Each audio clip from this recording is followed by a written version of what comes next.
की रणनीति भी हो सकता है इसमें बताई जाए। युद्ध विराम के लिए क्यों आखिरकार पाकिस्तान तड़पा है? क्योंकि भारत ने पाक के 7 एयरबेस को पूरी तरीके से तबाह कर दिया। पाक के चाइनीज एयर डिफेंस सिस्टम तबाह किए गए। पाक के चाइनीज मिसाइल अटैक नाकाम रहे हमेशा। पाक के तुर्की वाले ड्रोन पूरी तरीके से फेल हो गए थे। भारत ने पाक में आतंकी हेडक्वार्टर पर हमला किया। भारत के एयर डिफेंस सिस्टम को भेद नहीं पाया था पाकिस्तान। भारत का हमला पाक से 3 गुना ज्यादा खतरनाक था और ये तो केवल जवाबी कार्रवाई थी जो कि इतनी खतरनाक थी।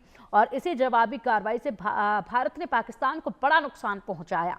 और इसीलिए पाकिस्तान जो है वो शुरुआत से ही डर डर घूम रहा था कि किसी भी तरीके से युद्ध ना हो, किसी भी तरीके से समझौता हो जाए, बात जो है वो बन ही जाए। लेकिन यहाँ पर फिर भी अपनी नापाक हरकतों को अंजाम देता रहा और ये डरा सहमा पाकिस्तान था जो इस तरह की हरकतें करता रहा। तेजावत जी, पूरी तरीके से टाइमलाइन जो है वो बता दी गई है। कब कब क्या क्या हुआ, क्या बयान आए, सीज फायर के बाद क्या क्या हुआ वो भी बताया गया।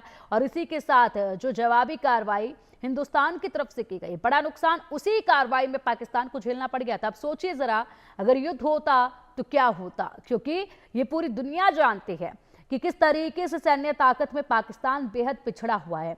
अभी तक जितने अटैक ये ड्रोन से करने की कोशिश किए गए सब इधर उधर से मांगे हुए थे। खुद की कोई टेक्नोलॉजी पाकिस्तान के पास है नहीं। हिंदुस्तान के पास जिस तरीके से टेक्नोलॉजी में समय के अनुसार बढ़ोतरी हुई है वो पूरी दुनिया मानती है।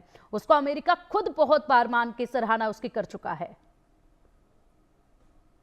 बिल्कुल ठीक है, पर दरअसल हम इसकी तुलना इजराइल और हमास के युद्ध से नहीं कर सकते हैं, क्योंकि पाकिस्तान ना तो हमास जितना कमजोर है ना भारत इजराइल है, तो एक असंतुलन है। ऐसे में ये जो निर्णय है वो बहुत ही दुरुस्त और ठीक है। अगर हम इस युद्ध को जारी रखते तो दिक्कत ये हो जाती कि भारत के जो बहुत सारे डेवलपमेंट प्रोजेक्ट्स हैं वो रुक जाते। पर भारत को डिप्लोमेसी में एक चीज जो जरूर करनी चाहिए थी कि वो अमेरिका से ये सवाल किया जाना चाहिए था कि आपने पाकिस्तान को जो बेल आउट पैकेज है वो होने दिया, और वो भी बिना किसी शर्त के। कम से कम आप इतना तो कह सकते थे कि आप सीज फायर को लेकर कोई बात कर सकते थे, या कम से कम आप आतंकवाद को लेकर कोई बात कर सकते थे। पर वह रेस्पॉन्सिबिलिटी तय किए बगैर आपने पाकिस्तान को उस आर्थिक संकट से निकलने में मदद कर दी, और केवल आपने इस डर से किया कि कहीं पाकिस्तान है वो चीन के पाले में न चला जाए। तो यह तमाम चीजें हैं जिसकी तरफ हमें ध्यान देना होगा।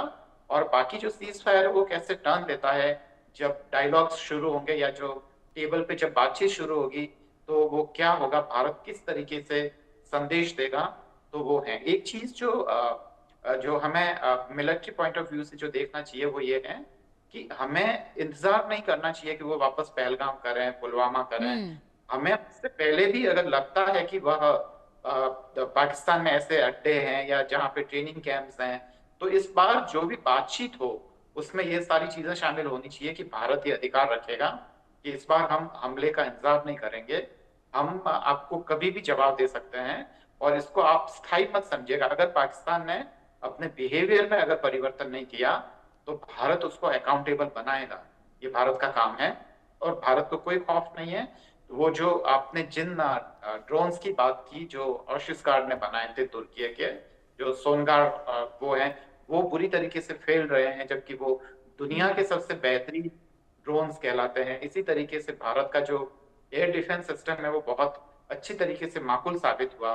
भारत को तो नुकसान होता ही इस लड़ाई से, पर पाकिस्तान तो तबाही हो जाता। तो ये शुक्र मनाना चाहिए कि पाकिस्तान तबाही से बच गया और भारत जो अपने डेवलपमेंट प्रोजेक्ट हैं वो आगे बढ़ा पाएगा, क्योंकि उसके उद्देश्य केवल पाकिस्तान तक सीमित नहीं है। वो एक बड़ा और महान देश है और वो अपनी महानता के लिए उन्हें ये छोटे छोटे जो हर्डल्स हैं उसको एक तरफ दरकिनार करके उसको आगे बढ़ना होगा। पिंकी जी। बिल्कुल आपने सही कहा तेजावत सर। और ऐसे में ये बातें इस वक्त होनी बेहद ज़रूरी है और इस पर विश्वास पाकिस्तान को, हिंदुस्तान को दिलवाना ही पड़ेगा अगर सीज फायर शांति चाहता है पाकिस्तान तो। नहीं तो ताकत तो फिर हिंदुस्तान की पाकिस्तान देख ही चुका है, क्योंकि दोबारा से पहलगाम बर्दाश्त नहीं किया जाएगा। धोखेबाज पाकिस्तान। फरवरी 1999 पीएम वाजपेयी की लाहौर बस यात्रा, 73 दिन बाद यहाँ पर जिस तरीके से लगातार जो कार्रवाइयाँ हुई वो बता रहे हैं। 14 जुलाई 2001 को आगरा समिट के लिए मुशर्रफ को नियंत्रण के लिए बोला गया था और इसके बाद आप देखिए 25 सितंबर 2008 का भी पूरा दिखा रहे हैं कब कब क्या क्या हुआ था और उसके बाद कब कब यहाँ पर वादे जो है वो किए गए थे और उसके बाद अंजाम कब कब दिया गया था। अब देखिए यहाँ पर जो दिखा रहे हैं हम 25 दिसंबर 2015 का है। अचानक लाहौर पहुंचे थे पीएम मोदी और इसी के साथ 18 अगस्त 2018 का भी हम दिखाएंगे आपको, जिस तरीके से करतारपुर कॉरिडोर खोलने का भारत ने स्वागत किया था।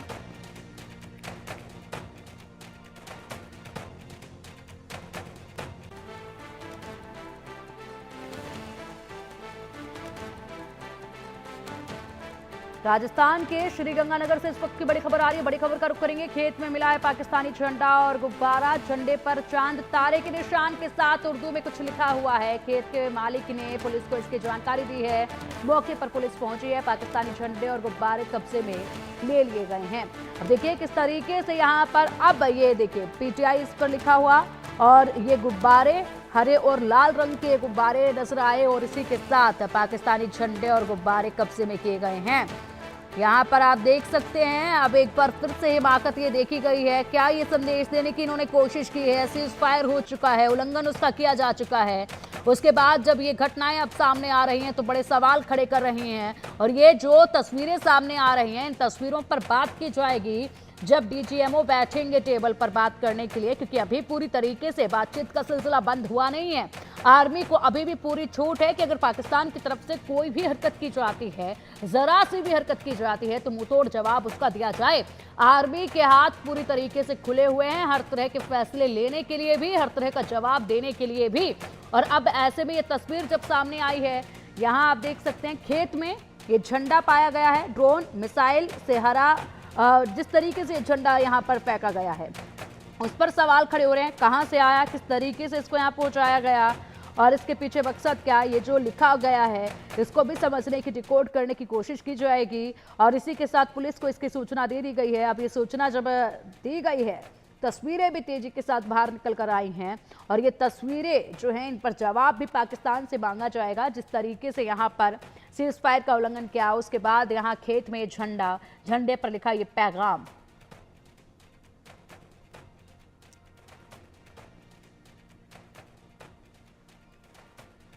तो राजस्थान के श्रीगंगानगर के खेत की तस्वीर है ये, जिसमें आप ये झंडा और गुब्बारे देख पा रहे हैं। और इसी के साथ एक बार फिर हिमाकत जो है वो पाकिस्तान की नजर आ रही है इसी से। अब चलिए आपको ये बता देते हैं कि सीज फायर तो हो गया है, उसके बाद की तस्वीरें भी सामने आ रही है, लेकिन क्या बदलेगा सीज फायर के बाद, ये एक बार जानने की कोशिश करेंगे और बताएंगे आपको। भारत ने बता दिया है कि हर आतंकी हमले को युद्ध की तरह लेंगे। पीओके नहीं, लाहौर रावलपिंडी तक मार सकते हैं। पाकिस्तान के सैन्य ठिकाने उसके रडार पर हैं। पाकिस्तान के चाइनीज हथियार कुछ नहीं कर सकते हैं। नागरिकों की सुरक्षा के लिए किसी भी हद तक जा सकते हैं। तो नागरिकों की सुरक्षा प्राथमिकता है और इसी के साथ उनकी सुरक्षा के लिए किसी भी हद तक जा सकते हैं। अगर कुछ भी किया जाता है तो कड़े कदम उठाए जाएंगे। सीज फायर हुआ है, लेकिन आर्मी के हाथ अभी भी खुले हैं। उन्हें पूरी आज़ादी है, आज़ादी दी गई है कि आप किसी भी तरह के, अगर पाकिस्तान की तरफ से हिमाकत की जाती है तो उसके लिए कार्रवाई कर सकते हैं और मुंह तोड़ जवाब अपने तरीके से दे सकते हैं। अब चलिए विदेशी मामलों की जानकारी लगातार हमारे साथ खास मेहमान अरविंद सिंह तेजावत जी जुड़े हुए हैं। अरविंद सिंह तेजावत जी, जिस तरीके से तस्वीरें सामने आई हैं अब राजस्थान से, वहां पर देखा गया कि झंडा जो है वो पाकिस्तान का नजर आ रहा है। उसमें उर्दू में एक संदेश भी लिखा गया है जिसको डिकोड करने की भी कोशिश की जाएगी। अब ये हिमाकत सीज फायर के उल्लंघन के बाद की देखी जा रही है। इसके पीछे क्या मकसद, क्या पैगाम देने की कोशिश की जा रही है? क्योंकि ये कहीं ना कहीं शरारती तत्वों की भी इसको हरकत उस तरफ से माना जा सकता है। लेकिन ऐसी हिमाकत इस वक्त पर, ये तमाम सवाल मुझे लगता है कि डीजीएमओ की जो बैठक होगी तो उसमें रखे जाने जरूरी हैं, क्योंकि ये माहौल तनावपूर्ण बनते हैं। सीमावर्ती इलाकों के तनावपूर्ण बनाते हैं ऐसे चीजें माहौल को। पिंकी जी, मैं उतना चिंतित नहीं हूँ जितनी आप हैं। इसकी वजह यह है कि दरअसल मैंने उसको उस स्क्रीन पर देखा तो उस पर एक तो बैट बना हुआ था, क्रिकेट बैट, जो कि हमारे दोनों ही कंट्रीज में पॉपुलर गेम है। पीटीआई लिखा हुआ था, जिसका मतलब नहीं समझ में आ रहा है वो वहाँ की पॉलिटिकल पार्टी के लिए हैं या किसके लिए हैं।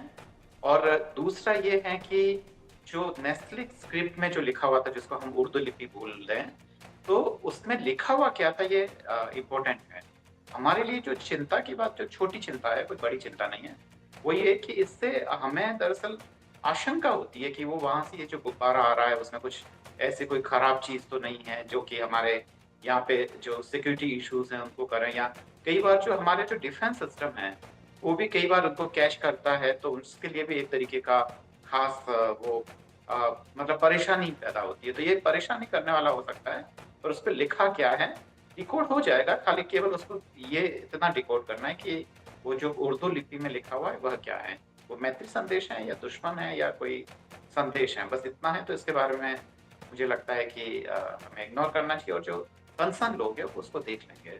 पिंकी जी।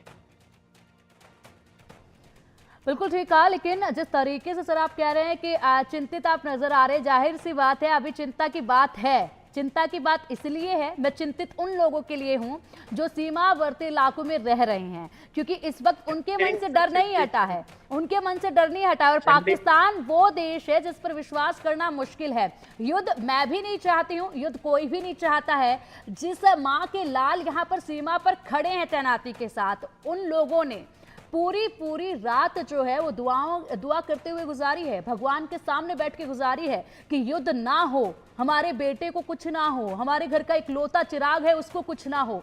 सभी माँ बाप ने दुआएं की हैं और ये दुआओं का असर है जो युद्ध नहीं हुआ है। युद्ध कोई भी नहीं चाहता है, लेकिन आतंकवाद जो बार बार दोबारा आता है, बार बार बिना उकसावे का जो सीज फायर का उल्लंघन हमेशा पाकिस्तान की तरफ से किया जाता है। जो यहाँ पर इलाके जम्मू कश्मीर के हैं वहां पर बार बार सीज फायर का उल्लंघन होता है, तो सिर्फ वो एक सीज फायर के उल्लंघन से ही वहां के लोगों की जिंदगियों पर बड़ा प्रभाव पड़ता है। सबसे ज्यादा टारगेट पर वो लोग रहते हैं, उनके घरों को बड़ा नुकसान होता है। एक बार गोलियों के निशान को ढकने का वो काम करते हैं, घर पर लिपाई पुताई करते हैं, 2 दिन बाद फिर से उनकी दीवारें वैसी हो जाती हैं।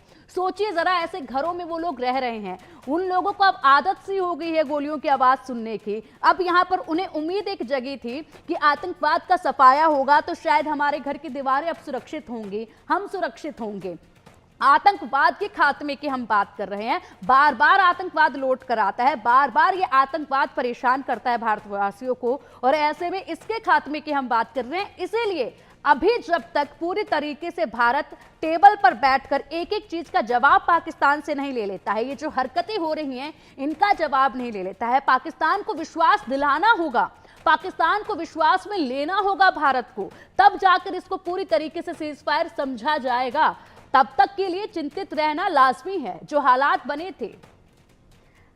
एक छोटी सी प्रतिक्रिया दे दीजिएगा, समय की बहुत पाबंदी है जी। बिल्कुल, बहुत छोटी 2 लाइन की प्रतिक्रिया यह है कि आपने अभी जिन चीजों का जो जिक्र किया है उस चिंता में मैं शामिल हूँ, पर आपकी उस चिंता में शामिल नहीं हूँ जो झंडे की वजह से थे। शुक्रिया। बिल्कुल, लेकिन उस चीज को देख के वहां के लोगों को भी